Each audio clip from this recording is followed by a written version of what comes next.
කන්න බත් ටිකක් තියෙනවා ගෙදර. ඇයි ඩිග්‍රී එක?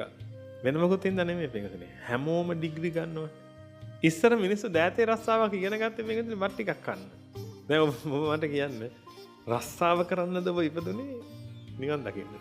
බල්ලා ඉපදිලා තියෙන්නේ මොකටද මේකට? බලුකම් කරන්නද නිවන් දකින්නද? ඉපදුනා නම් මොකද්ද කරන්න තියෙන එකම දේ? නිවන් දකින්න එක මේක.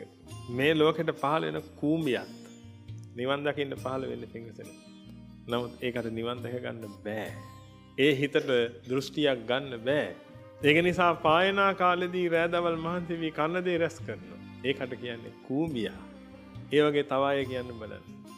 ඒකයි මේකෙන් බලන්න කොච්චර වෙනස් වෙලාද කියලා. එකම දෙයයි කරන්න තියෙන්නේ.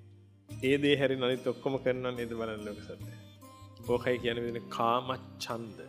මේක පේන්නේ නැහැ පිටුනේ අන්ධයි.